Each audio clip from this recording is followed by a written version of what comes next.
নমস্কার দেবী এবং সজ্জনগণ। ভারতে ভোট উৎসব এসেছে। সমস্ত মানুষ ভোটের জন্য মেতে আছে। সব পার্টিরাই বিভিন্ন সোশ্যাল মিডিয়ার মাধ্যমে ব্যাপক হারে প্রচার করছে। আপনি যার প্রচার শুনবেন মনে হবে সেই এবার ভোটে জিতবে। সোশ্যাল মিডিয়ার প্রচারে বিজেপিও ব্যাপকভাবে প্রচার আরম্ভ করেছে। সারা ভারতের প্রচার দেখে মনে হচ্ছে বিজেপি এবার তৃতীয়বারের জন্য সংসদে আবার সংখ্যাগরিষ্ঠতা পাচ্ছে। অন্তত চারদিকের প্রচার এবং সোশ্যাল মিডিয়ার প্রচার থেকে তাই অন্তত মনে হচ্ছে। ভোট বিশেষজ্ঞ প্রশান্ত কিশোরও সেই রকম একটা ইঙ্গিত দিয়ে রেখেছে। এমনকি পশ্চিমবঙ্গের ক্ষেত্রেও বিজেপির ভালো রেজাল্টের ইঙ্গিত তিনি দিয়েছেন। আগেরবার অর্থাৎ 2019 সালে বিজেপির প্রচার ছিল ইসবার 300 পার, অর্থাৎ বিজেপি একাই 300 পার করে দেবে, এবং তারা করেছিল। তারা নিজেরাই 303খানা আসন পেয়েছিল। এইবার বিজেপির প্রচার হচ্ছে ইসবার 400 পার, অর্থাৎ এবার তারা একাই 400 আসন দখল করবে এবং তাদের সাঙ্গপাঙ্গরা হয়তো 50টা আসন পাবে। না, আমি বলছি না বিজেপি 400টা আসন পাবে বা বিজেপি এবার ভোটে জিতবে। আমার দেখে এই কারণে মনে হচ্ছে, যখন আপনি সোশ্যাল মিডিয়াতে কোনো দলের প্রচার দেখবেন, তার নিচে জনগণ কি কমেন্ট করছে সেইগুলো পড়বেন, তাহলে আপনি অন্তত হাওয়াটা বুঝতে পারবেন। এই দেখে আমি বলছি এবার মনে হচ্ছে বিজেপি 400 আসন পার করেই দেবে। বিজেপি যদি জিতে যায় তাহলে এই ইন্ডি অ্যালায়েন্স অর্থাৎ মমতা, লালু, অখিলেশ যাদব, রাহুল গান্ধী এরা ভীষণ দুঃখ পাবে। সঙ্গে সঙ্গে দুঃখ পাবে আমাদের চরম শত্রু পাকিস্তান এবং চীন। বিজেপি যদি হেরে যায় তাহলে ভারতের কিছু লোকও ভীষণ সুখী হবে, অর্থাৎ সেই সব লোক সুখী হবে যারা চীনে বৃষ্টি পড়লে ভারতে বা কলকাতায় ছাতা খুলে বসে থাকে। যাক, এবার আসল কথায় আসা যাক।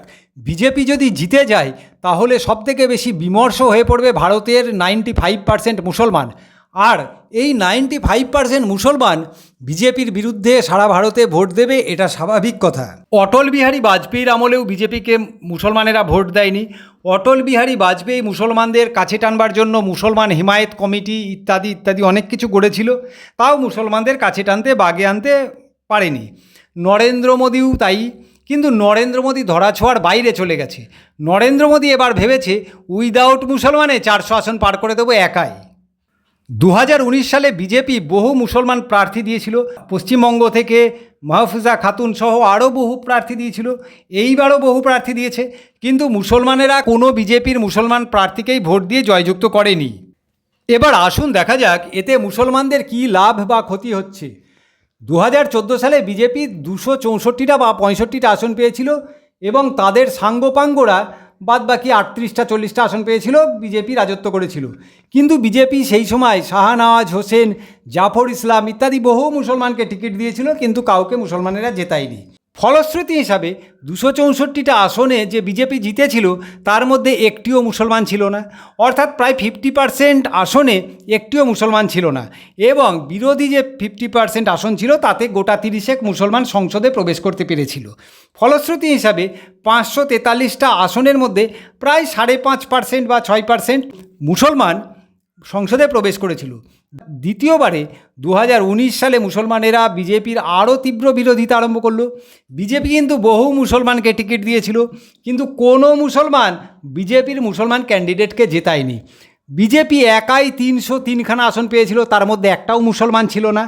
এবং মুসলমানেরা বিজেপির সাঙ্গপাঙ্গ দলকেও ভোট দেওয়া থেকে বিরত থাকা আরম্ভ করলো। ফলশ্রুতি হিসাবে বিজেপির সাঙ্গপাঙ্গ যেসব দলগুলো ছিল, অর্থাৎ অ্যালায়েন্স যেসব ছিল এনডিএর, তাদের মধ্যেও মুসলমানের সংখ্যা খুব নগণ্য থেকে গেল। এরপরে যে 200খানা আসন বিরোধীরা পেয়েছিল তার মধ্যে 25টা মতন মুসলমান গিয়ে হাজির হয়েছিল 2019 সালে সংসদে, অর্থাৎ 14% ভারতীয় মুসলমানের দেশে, অর্থাৎ ভারতের জনসংখ্যার 14% মুসলমান, সেইখানে সংসদে তাদের উপস্থিতি 5%। এইবার বিজেপি যদি 403খানা আসন জেতে, ধরে নেওয়া যায় এর মধ্যেও একটাও মুসলমান থাকবে না। না, কাশ্মীর থেকে 2-1টা আসতে পারে, কারণ কাশ্মীরে মুসলমানেরা বুঝে গেছে বিজেপি সকলকে নিয়েই চলতে চায়। যাই হোক, আমি ধরে নিচ্ছি 400-র উপরে আসন পেলেও মুসলমান একটাও থাকছে না, এবং তার সাঙ্গপাঙ্গদেরও মুসলমানেরা ভোট দেবে না। অর্থাৎ তার সাঙ্গপাঙ্গরা যদি আরও 40টা আসন পায় তাহলে এই 440টা আসনের মধ্যে কোনো মুসলমান থাকছে না, অর্থাৎ বাদ বাকি থাকছে 102খানা বা 3খানা আসন যেগুলো বিরোধীরা পাচ্ছে। সেই 102খানা বা 3খানা আসনের মধ্যেও যদি 10% মুসলমান ঢোকে তাহলেও বড় জোর 10টা মুসলমান ঢুকছে বা 12টা মুসলমান ঢুকছে। অর্থাৎ এইবার সংসদে মুসলমানদের উপস্থিতি 2% হয়ে যাচ্ছে। অর্থাৎ 14% মুসলমানের দেশে বিজেপি বিরোধিতা করে মুসলমানেরা 2014 সালে 6% ঢুকতে পেরেছিল, 2019 সালে 5% ঢুকতে পেরেছিল। এইবার সম্ভবত 2 থেকে 3% মুসলমান সংসদে ঢুকতে যাচ্ছে। আগামী দিনে মুসলমান শূন্য সংসদ হতে যাচ্ছে যদি বিজেপি কোনোদিন 450 আসন পায়। এবং শুধু তাই না, মানে মুসলমানদের বিজেপি বিরোধিতা বা এই হিন্দু মুসলমানের মেরুকরণ সৃষ্টি হয়ে যাচ্ছে এই মুসলমানদের জন্য। এর পরবর্তীকালে মুসলিম অধ্যুষিত এলাকা ব্যতীত কোনো হিন্দু অধ্যুষিত এলাকাতেও এখনই তাই বিরোধীরাও মুসলমান প্রার্থী দিতে ভয় পাবে বা দিতে চাইবে না। একটু চিন্তা করে দেখবেন, বিজেপিকে বিরোধিতা করে মুসলমানেরা কি আখেরে ভারতে লাভবান হচ্ছে না লোকসান হচ্ছে?